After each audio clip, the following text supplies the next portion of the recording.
예, 안녕하세요. 여기는 전주입니다. 존경하는 목사님의 초청을 받아서 몇 분의 목회자님들이 모여서 함께 기도하고 그런 시간을 가지게 되었습니다. 새벽을 지나고 이른 아침입니다. 여러분, 우리가 지금 에베소서 4장 30절 그 후반부를 지금 공부를 하고 있습니다. 에베소서 4장 30절은 무엇을 말합니까? 너희가 하나님의 성령을 근심하게 하지 말라. 구속의 날까지, 우리가 구속받을 그날까지 성령의 그 인치심을 받았다. 이 말씀이 나옵니다. 성령의 인치심이라는 것은 다른 용어와도 또 구별해 볼 수도 있습니다. 그러니까 성령과 관련된 여러 단어들이 성경에는 나옵니다. 성령의 인치심, 성령의 내주와 같은 그런 표현, 그리고 성령으로 침례받아라 라는 것도 있고, 성령을 근심하게 하지 말라, 성령을 소멸하지 말라, 성령을 거역하지 말라, 성령을 회방하지 말라 등 여러 가지 용어들이 있습니다. 이 모든 것들이 똑같은 것이 아니라 상당히 구별되어져야 할 만큼 중요한 단어들입니다. 근데 우리가 지금 배우고 있는 부분은 성령의 이제 인치심이지 않습니까? 그 성령의 인치심이라는 것은 지난 시간에도 공부했다시피 세 가지의 중요한 포인트가 있습니다. 성령의 인치심이라는 것은 왕이 내 것이다 라는 그 가장 확정된 표시를 도장으로 합니다. 그죠? 왕의 인장을 찍는 그것처럼. 그러니까 우리가 성령의 인치심을 받았다 하는 그것은 하나님의 것이다라는 소유를 말합니다. 하나님의 것. 저건 정말 내 거다. 건드리지 마라. 그런 의미까지 넘어가겠죠. 그래서 건드리지 마라. 내가 보호한다, 내가 지킨다라는 의미가 이제 두 번째 인장이 있습니다. 그 두 번째 인장이 있을 뿐만 아니라 세 번째는 또 무슨 뜻인가 하면, 도장이 있기 때문에 도장 찍힌 것이 마음대로 돌아다닐 그때에도 이것이 왕의 것이고 왕이 보호한다는 의미와 함께 여기에 왕이 도장을 찍을 만큼 그 왕이 모든 진실을 담았다는 의미가 있습니다. 이 부분을 정말 많이 생각을 해 보시면 좋겠습니다. 내게 하나님의 진실이 있다. 하나님은 내게 진실을 주셨다. 하나님의 모든 진실이 담겨져 있다. 하나님의 진실로 충만하다. 그것을 성령의 인치심이라고 말합니다. 그러면 성령이 인치셨다라고 할 때 하나님이 진실되게 주신 게 과연 무엇일까요? 맞습니다. 예수의 피와 예수의 살, 그것을 주셨습니다. 그것을 주심으로 인하여서 하나님은 모든 것을 보여주셨고 모든 것을 주신 것이나 마찬가지인 겁니다. 그래서 그것을 하나님의 진실을 주셨다라고 해서 성령의 인치심의 세 번째 것이 나옵니다. 그래서 성령의 인치심이라는 것은 딱 요것만 생각하시면 됩니다. 내 것이다. 소유. 내가 철저히 보호한다. 내가 반드시 너를 보호할 것이다. 라는 보호. 그리고 세 번째는 하나님의 진실. 그 진실이 이제 들어가 있는 겁니다. 그래서 성령을 진리의 영이라 하는 이유도 바로 그것과 크게 구별되지 않습니다. 연관이 있다는 말씀이죠. 그런데 오늘 여러분에게 드리고자 하는 말씀은 이 새벽에 많은 기도를 해왔던 부분, 그리고 계속 고민을 하고 와 있던 부분들이긴 한데, 그것은 뭐냐면 사도행전 1장 5절에 보면은 그런 말씀이 있습니다. 요한은 물로 침례를 주었거니와 너희는 몇 날 며칠이 못 되어서 성령으로 침례를 받을 것이다 라는 말씀이 있습니다. 성령으로 침례를 받을 것이다. 이 부분을 이제 여러분에게 꼭 설명을 드리고 싶은데요. 왜냐하면 많은 사람들이 오해를 하는 부분들이 있기 때문에 그렇습니다. 여러분, 성령으로 침례를 받는다 라는 부분들은 우리 많이 들어왔습니다. 그래서 소위 성령 침례라는 말을 하죠. 그래서 그 성령 침례라는 말이 쉽게 생각하자면 제일 먼저 떠오르는 생각, 그리고 우리가 많이 들어왔던 의미에 의하자면, 내가 성령의 침례를 받는구나. 그래서 성령이 내게 들어오는구나. 성령의 내주를 많이들 생각을 합니다. 자, 그러나 그 부분, 사도행전 1장 5절에서 지금 말하고 있는 그 부분, 사도행전 1장 5절에서 말하고 있는 부분은 그 문장 전체를 봐야 됩니다. 그 문장 전체에서 강조하는 것은 요한의 침례를 갑자기 언급을 하십니다. 예수께서. 그죠? 부활하셨음에도 불구하고 부활하신 그 상황 속에서 예수님이 요한의 침례를 이야기합니다. 그러니까 요한은 물로 침례를 주었거니와 너희는 며칠이 못 되어서 성령으로 침례를 받을 것이다, 이 말씀을 합니다. 그러니까 요한의 침례와 굉장히 연관이 있는, 요한의 침례를 하나의 빗대어서 말씀하시는 성령의 침례라고 여러분 생각하셔야 되고, 그런 의미에서 거기서 말하는 성령으로 침례받는다는 것이 무엇인가를 아셔야 됩니다. 그렇기 때문에 그때 나오는 성령으로 침례받는 그것은 소위 말하는 성령 침례와는 다릅니다. 보통 성령 침례라고 말하면 성령이 내주하는 것으로 생각을 합니다. 그래서 너희가 믿을 때 성령 받았느냐라고 하는 그것처럼, 믿을 때에 성령이 들어와서 성령이 내주하여서 그 내주함으로 인하여서 내가 예수와 하나가 되고, 또 그러므로서 교회를 이루어가는 하나의 어떤 큰 공동체적인 의미를 전달을 합니다. 그게 성령 침례입니다. 그러나 요한복음 사도행전 1장 5절에서 말하는 성령으로 침례를 받을 것이다 라는 그 말은 반드시 침례 요한이 물로서 침례 준 것을 반드시 생각을 하셔야 됩니다. 반드시 생각해야 됩니다. 그래야만 풍성한, 가장 온전한 성령으로 침례 받는다는 그 말이 이해가 되고, 그렇게 우리는 성령으로 침례 받아야 된다라고 말씀하신 예수님의 그 1장 5절의 말씀을 이루어가기 때문에 그렇습니다. 그렇기 때문에 성령으로 침례받는다, 성령으로 침례받는다라는 의미를 먼저는 요한의 침례를 먼저 생각해 봐야 됩니다. 그래서 이런 의미에서도 매우 침례와 세례가 다르다는 것을 여러분 아셔야 됩니다. 세례는 말 그대로 물을 뿌리는 것이고, 뿌림과 함께 씻음이라는 의미를 전달합니다. 구약에도 물을 뿌리고 물을 뿌림으로써 씻음이라는 것이 있습니다. 그래서 구약 때는 침례를 하지 않았고 정결례, 이런 용어를 썼었습니다. 정결례. 그러나 예수께서 오시면서 먼저 예수님의 역사가 있기 전에 그 침례 요한의 역사가 먼저 있습니다. 침례 요한은 아주 독특하게 사람들에게 침례를 주면서 많은 이목을 끌어왔었습니다.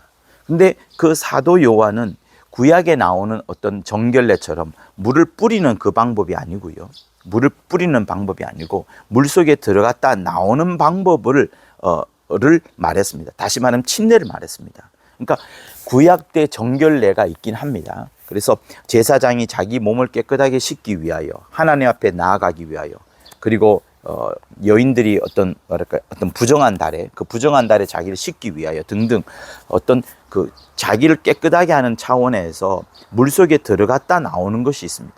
그러나 그것이 잠긴다, 자기 머리까지 완전히 잠기게 한다는 이 의미를 전달해 주지는 않았습니다.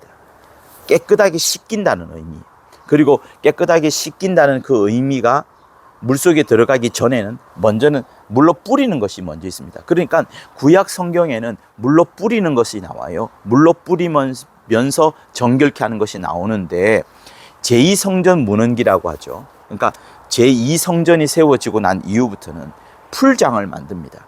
그러니까 풀장 같은 걸 만들어서 그 큰 물속에 들어갔다가 나오는 것을 하는데, 머리가 잠기게 한다는 그런 의미보다는 자기 몸을 씻는 그 의미에서 풀장 같은 것을 만들어 놓은 것이 제2성전 문헌에 나오는, 제2성전 이후에 세워진 유대교의 하나의 풍습입니다. 그러나 그 침례 요한이 등장하고 나서부터 침례 요한은 반드시 사람을 장사 지내는 것처럼 물속에 들어가는데, 풀장 속에 들어가는데, 사실 침례 요한은 풀장 속에 들어가게 한 것은 아니죠. 강에 가서, 요단강에 가서 물속에 들어갔다가 나오게 하는데 반드시 머리를 잠기게끔 합니다. 이 말은 무슨 말인가 하면, 반드시 그가 죽는 의미, 물속에 들어감으로 인하여서 익사되는 것, 물속에 들어감으로 인하여서 완전히 죽는 의미를 전달하였던 겁니다. 그래서 침례 요한의 침례는 구약에 나오는 세례, 물 뿌려서 씻는 것하고도 다르고, 또 제2성전기 문헌기에 나오는 풀장 같은 데 들어가서 역시 물속에 들어갔다가 나와서 자기를 깨끗하게 씻는 거하고 다른 겁니다. 침례 요한은 물속에 들어가긴 하지만 완전히 자기를 장사 지내야 되는 그 의미를 전달하는 겁니다. 자, 그런데 침례 요한의 그런 침례가 왜 중요한가 하면, 침례 요한은 하나님으로부터 어떤 말씀을 듣습니다. 너는 계속해서 침례를 주어라. 모든 사람들에게, 너에게 다가오는 사람에게 침례를 주어라. 침례를 계속 주다가 마침내 너가 침례를 받지 않아도 될 정도로 하나님의 의인인 사람을 너가 발견하게 될 때까지 계속 침례를 주어라. 이 말씀을 듣고 침례 요한은 움직이게 됩니다. 그래서 침례 요한 앞에 나오는 모든 사람들은 다 죄인인 거예요. 그래서 침례 요한이 외쳤던 것이 뭡니까? 이 독사의 자식들아, 회개해라, 회개해라. 그렇게 외칩니다. 당시에 유대인들은 본인 스스로가 죄인이라고 생각지 않았고 하나님의 백성이기 때문에 의인이라는 생각이 충만했습니다. 소위 말해서 자만으로 충만했죠. 하나님의 백성 혹은 아브라함의 후손이라는 그것 때문에 자기들은 의인이다, 이방인과 다르다, 약속의 자녀다, 이런 의미로서 자기들은 의인이라는 생각이 충만했었습니다. 그러나 침례 요한은 끊임없이 이 죄인들아 회개에 합당한 열매를 맺으라 하면서 계속해서 하나님의 목소리를 대변하여서 죄인이라는 것을 전달해 줬습니다. 그들에게 죄인이라는 걸 전달해 주면서 그 죄인이라는 지목을 받았던 그들이 이제 어떻게 될까요? 마음에 찔립니다. 찔렸을 때 그때 침례 요한 앞에 나와서 침례를 받습니다. 그러니 잘 들어보십시오. 침례 요한 앞에 나오는 사람은 자기 스스로가 이제 죄인인 것을 시인하고 고백하는 마음으로 나옵니다. 그래서 침례를 받으면서 정말 죄인이라는 것을 인정하는 그 의미에서 침례를 받습니다. 그러니 침례 요한의 침례는 모든 사람들, 자기 앞에 오는 사람들을 회개케 하는 침례, 회개와 관련된 침례를 계속 주는 겁니다. 회개와 관련된 침례를 계속 주는 겁니다. 그런데 어느 날 그가 물로 침례를 주는데 이제 회개가 필요치 않는 하나님의 아들 곧 예수께서 오시는 겁니다. 그때의 침례 요한이 벌벌벌 떨었다고 해야 될 정도인가요? 감히 자기 자신이 당신에게 침례를 받아야 될 터인데 이제 내게 오시나이까? 왜 당신을 침례 줘야 되니까 하면서 막 주저주저 하게 됩니다. 그때 예수께서 하시는 말씀이 뭡니까? 이렇게 하여 하나님의 의를 이룰 것이다. 이렇게 하여 하나님의 의를 이룬다라고 말씀하시면서 반드시 자기 자신을 침례 줄 것을 말씀을 합니다. 그죠? 이게 침례 요한의 스토리입니다. 자, 그러니 다시 한번 정리를 하면 많은 사람들이 와서 죄인들이 와서 회개하면서 침례를 받습니다. 침례 요한한테. 그런데 그것이 필요 없는 예수께서 오셨을 때 그때에도 침례를 주라라고 예수님께서 말씀하심으로 침례를 주게 되고 예수도 침례를 받게 됩니다. 그런데 보세요. 그렇게 침례를 받음으로써 이제 물속에 들어갔다가 완전히 죽습니다. 그리고 나옵니다. 예수께서 나오셨을 때 하늘에서 목소리가 들리기를 이는 내 사랑하는 아들이요 기뻐하는 자라라고 말씀을 하면서 무엇이 드러납니까? 예수께서 침례 받으시기 전에 하나님의 의를 이루어야 되느니라 라고 말씀하신 것처럼 예수께서 물속에 들어갔다가 나오시는 그 순간 하늘에서 음성이 들리기를 하나님의 음성이 들리기를 하나님의 판단이 들려지기를 이는 내 사랑하는 아들이요 기뻐하는 자라라고 말씀하시면서 정말 하나님이 사랑하시는 자, 하나님이 기뻐하시는 자, 곧 하나님의 의가 예수라는 것이 드러나게 됩니다. 그러므로 침례 요한의 가장 잘한 것은 뭐냐면 무사람들에게 회개케 하고 그들이 죄인이라는 것을 드러낸 그 어떤 것보다 그거는 여러분 이후에 예수를 침례 줌으로 인하여서 그 이후에 하나님의 의가 드러난 것과 비교하면 아무만큼 크지 않습니다. 다시 말하면 요한은 물로 침례를 줌으로 인하여서 그 물로 침례 주는 그것이 하나님의 의를 드러낸 겁니다. 드러낸 겁니다. 그러니까 침례는 무엇인가 하면 하나님의 의예요. 침례는 하나님의 의를 드러내는 겁니다. 하나님의 의를 드러내는 것이 침례입니다. 침례 요한이 물로 예수를 장사 지내고 또 예수를 이제 물 위에서 올려내심으로 인하여서 하나님의 의가 드러났습니다. 이게 포인트예요. 곧 침례는 의를 드러내는 것이다. 침례는 의를 드러내는 것이다. 이게 진짜 중요합니다. 자, 여기서 이제 연회해서 봐야 되죠. 요한은 물로 침례를 주었거니와 너희는 몇 날 며칠이 못 되어서 성령으로 침례를 받을 것이다. 성령으로 침례 받을 것이다 라고 말합니다. 그러면 여기서도 역시 마찬가지로 성령으로 침례 받는 부분이 하나님의 의를 드러내는 거예요. 하나님의 의를 드러내는 그 부분이 중요합니다. 그렇기 때문에 이 부분은 이제 어떻게 보느냐 하는 그 부분인데, 요한이 물로 침례를 줌으로써 하나님의 의를 드러내었던 것처럼 성령으로 침례를 받는다, 그 의미 역시도 역시 똑같이 하나님의 의를 드러내는 겁니다. 그렇기 때문에 평소에 우리가 생각해왔던, 들어왔던 성령 침례, 그 성령 침례가 성령이 임하셔서 내가 예수와 하나 되고 교회와 하나 되고 큰 공동체가 하나 된 그 의미, 성령 내주의 의미가 있는 그 성령 침례를 말하는 게 아닙니다.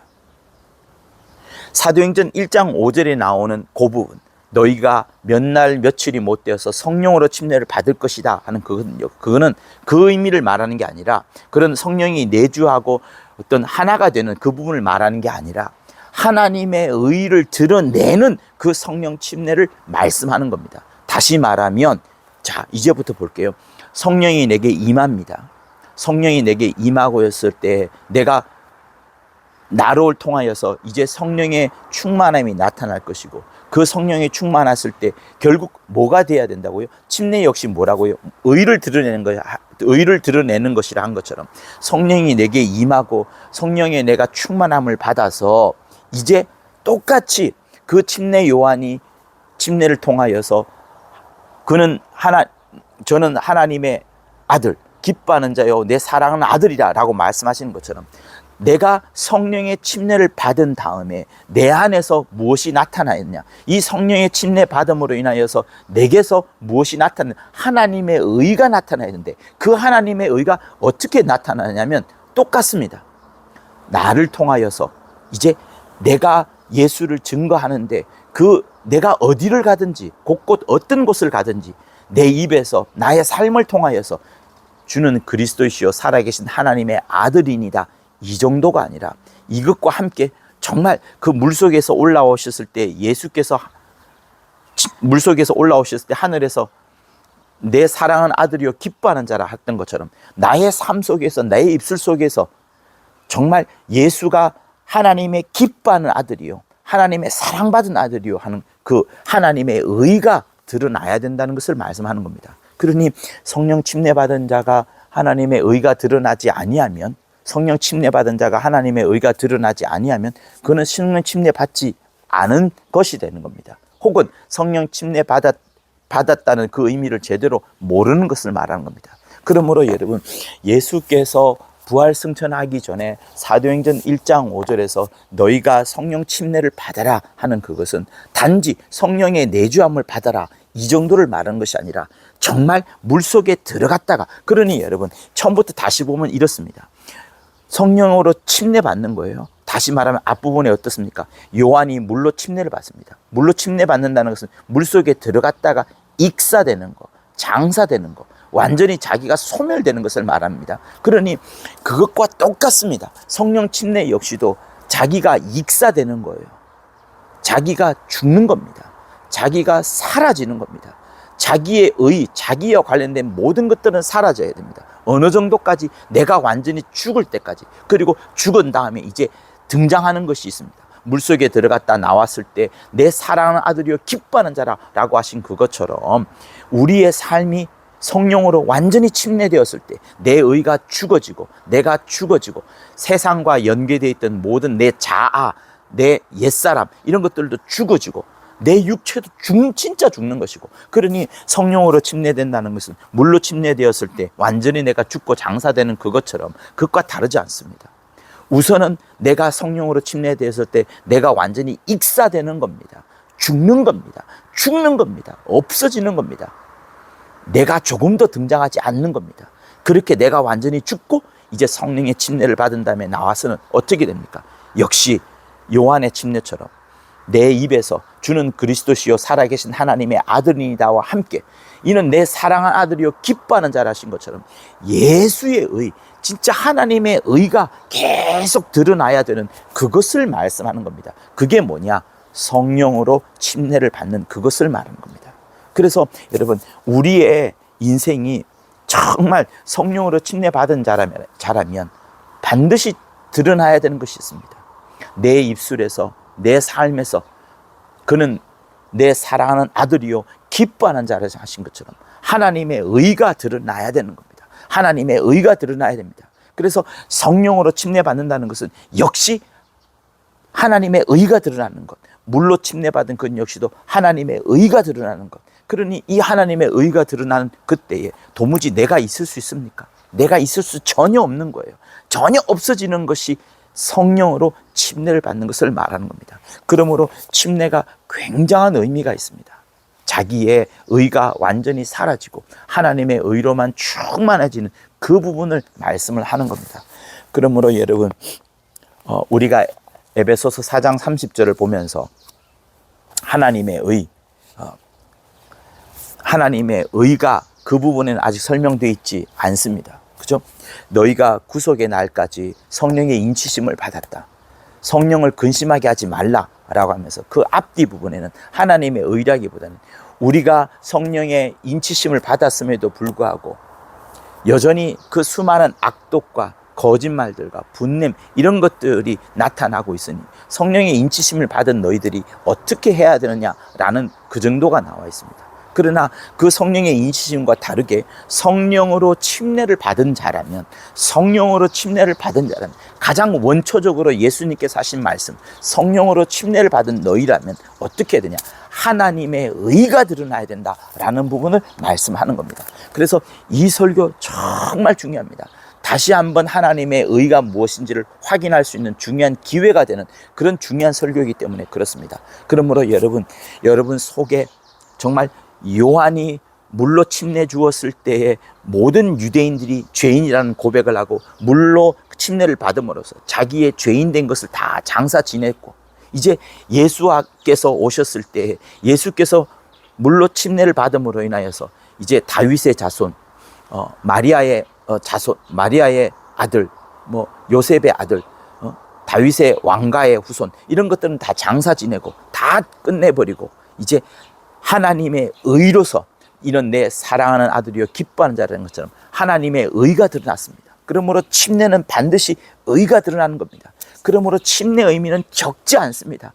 단지 물속에 들어가는 것으로만 끝나지 않습니다. 반드시 하나님의 의가 드러나는 그것이 바로 침례인 겁니다. 그러니 이제 우리는 어떻습니까? 성령을 받았고 이제 성령을 받았으니 성령의 충만함을 입어서 어디를 가든지 간에 내 입술과 내 삶 속에서 정말 과거의 내 모든 것들은 장사 지내버렸으니 이제 내 입술과 내 삶 속에서 저는 내 사랑하는 아들이요 기뻐하는 자라는 것처럼 예수가 드러나는 삶, 하나님의 의만이 드러나는 삶, 그것이 성령으로 침례받은 자인 겁니다. 그러므로 여러분, 성령으로 침례받음으로 인하여서 우리가 더 이상 아담과 연결되어서 아담 안에서 우리가 모든 사람이 죽었던 것처럼 이제는 예수로 인하여서 내가 살아났고 이제 예수로 인하여서 내가 살아났으니 나의 삶이 죄 짓는 삶이 아니라 하나님의 의가 마구마구 보여지는 삶, 예수가 보여지는 삶, 예수가 정말 하나님의 기뻐하는 자요 하나님의 사랑받은 자라는 그 삶이, 그 입술들이, 그 향기들이 마구마구 드러나는 삶이 되기를 예수 이름으로 축원합니다. 할렐루야.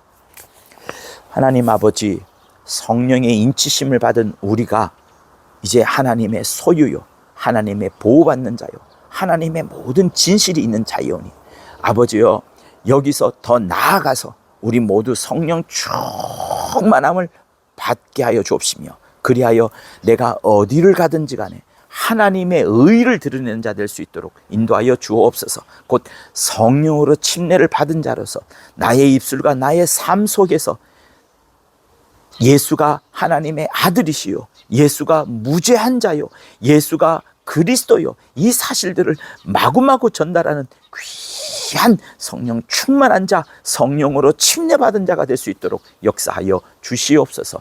예수 이름으로 기도합니다. 이제는 우리 주 예수 그리스도의 은혜와 하나님 아버지의 극진하신 사랑과 성령의 감화 감동 교통케 하심이 성령으로 침례 받으려 하는 자, 또 성령으로 침례 받은 자들 위해 영원토록 함께 있을지어다. 아멘.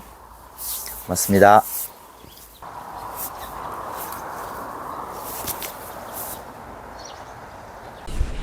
구독과 좋아요는 저한테 큰 힘이 됩니다.